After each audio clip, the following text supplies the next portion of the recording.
గాజాను మరుభూమిగా మార్చాలని ఇజ్రాయెల్ నిర్ణయించుకుందా? తాజా పరిణామాలు ఈ విషయాన్నే స్పష్టం చేస్తున్నాయా? అక్కడి ఇల్లు, భవనాలు, వ్యవసాయ క్షేత్రాలు, మౌలిక సదుపాయాలను తిరిగి వాడుకోలేని విధంగా ధ్వంసం జరుగుతోందా? పాలస్తీనా వాసులకు నిలువ నీడ లేకుండా చేయడమే లక్ష్యమని తెలుస్తోంది. ఇప్పటికే 50% గాజాను ఆక్రమించుకున్న ఇజ్రాయెల్ ట్రూప్స్ దాన్ని బఫర్ జోన్గా మార్చేశాయి. గాజా వాసులు తిరిగి వచ్చినా వారికి ఇక్కడ ఏమీ ఉండదని బాహాటంగానే చెబుతున్నారు ఇజ్రాయెల్ సైనికులు. మరోవైపు ఇజ్రాయెల్ దాడుల్లో మరణించిన వారి సంఖ్య పెరుగుతూ వస్తోంది. పశ్చిమాసియా మరోసారి తీవ్ర ఉద్రిక్తంగా మారిపోయింది. ఇజ్రాయెల్ హమాస్ యుద్ధం కొత్త మలుపులు తిరుగుతోంది. ఇజ్రాయెల్ సైన్యం భీకర దాడులతో గాజాలోకి చొచ్చుకుపోతోంది. ఇప్పటికే సగానికి పైగా భూభాగాన్ని తన ఆధీనంలోకి తెచ్చుకుంది. కాల్పుల విరమణ ఒప్పందం కొనసాగింపుపై చర్చలకు సిద్ధమవుతున్న తరుణంలో గత నెల రోజులుగా ఇజ్రాయెల్ తీవ్రస్థాయిలో గాజా మీద వైమానిక దాడులతో విరుచుకుపడింది. కాల్పుల విరమణకు హమాస్ అంగీకరించకపోవడంతో ఇజ్రాయెల్ ఈ దాడులు ఆరంభించింది. ఈ దాడుల్లో గాజాలోని ఇళ్లు, పొలాలు, ఇతర మౌలిక సదుపాయాలను మళ్లీ వాడుకోలేని విధంగా ధ్వంసం చేస్తున్నారు ఇజ్రాయెలీ దళాలు. నెల రోజులుగా సాగుతున్న దాడులతో అక్కడి ప్రజలకు నిలువ నీడ కరువైంది. గాజాలో దాదాపు 50% భూభాగం ఇప్పటికే ఇజ్రాయెల్ నియంత్రణలోకి వచ్చింది. దీన్నంతా మిలిటరీ బఫర్ జోన్గా సైన్యం మారుస్తోంది. బఫర్ జోన్ను కిల్ జోన్గా మార్చామని, పాలస్తీనా వాసులకు నిలువ నీడ లేకుండా చేయటమే ఈ దాడుల లక్ష్యమని ఇజ్రాయెల్ సైనికులు ఓ మీడియా సంస్థకు ఇచ్చిన ఇంటర్వ్యూలో ప్రకటించారు.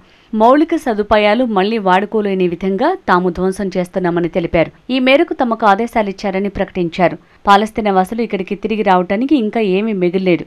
ఇక వారెప్పటికీ తిరిగి రాలేరు. ఆ నేల బంజరు భూమిగా మారిపోతుందని వారు తెలిపారు. మమ్మల్ని చంపారని ఇక్కడికి మేమొచ్చాం. ఇప్పుడు వారిని చంపుతాం. మేం కేవలం వారిని మాత్రమే చంపడం లేదు, వారి భార్యల్ని, చిన్నారుల్ని, పిల్లల్ని, కుక్కల్ని కూడా చంపుతున్నాం అని ఓ సైనికుడు తెలిపారు. వ్యవసాయ భూములు ఉన్నాయి. నీటి వసతి సౌకర్యాలను, పంటలను, చెట్లను నాశనం చేయాలని తమకు ఆదేశాలిచ్చారని వెల్లడించారు.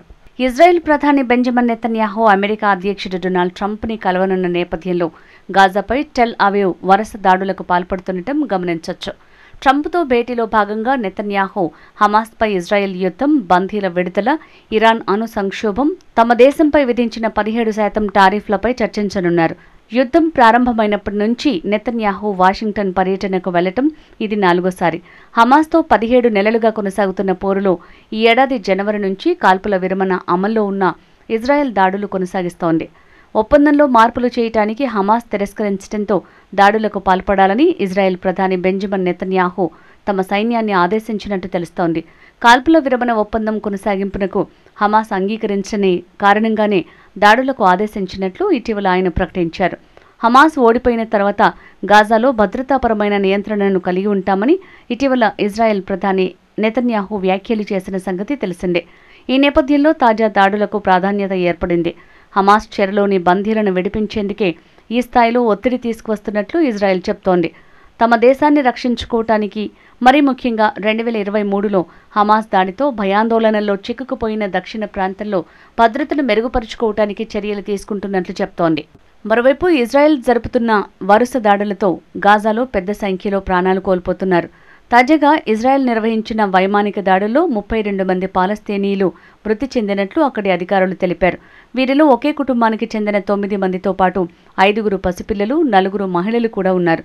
ఈ దాడిలో పలు భవనాలు ధ్వంసమైనట్టు తెలుస్తోంది.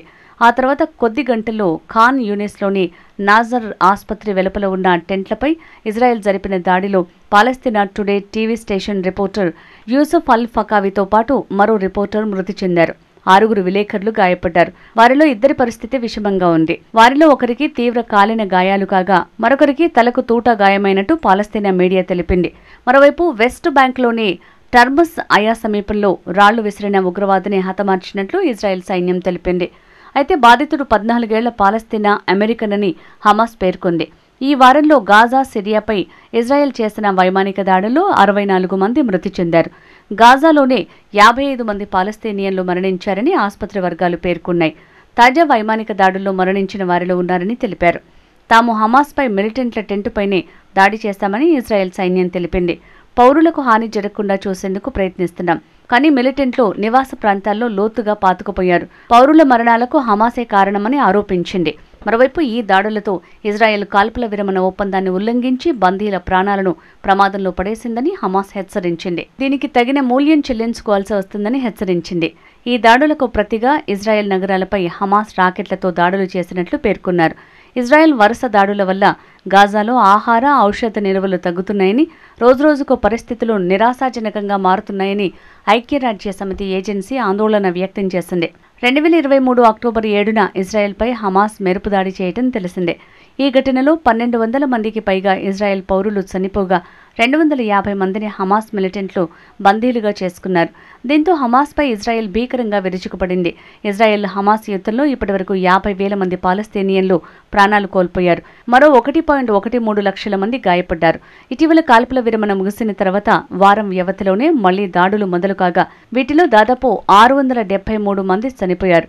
అయితే మొత్తం మరణించిన వారిలో సామాన్య పౌరులు, యుద్ధంలో పాల్గొన్నవారు ఎంతమంది ఉన్నారనే విషయంపై గాజా ఆరోగ్య శాఖ స్పష్టత ఇవ్వలేదు. అయితే ఇజ్రాయెల్ మాత్రం దాదాపు 20,000 మంది మిలిటెంట్లను చంపినట్టు పేర్కొంది. హమాస్ తాను బందీలుగా పట్టుకున్న వారిని విడతల వారీగా వదులుతోంది. మిగతా 59 మంది బందీలను అప్పగించే వరకు హమాస్పై సైనిక పరంగా ఒత్తిడి పెంచుతామని నెతన్యాహు ప్రభుత్వం ఇప్పటికే స్పష్టం చేసింది.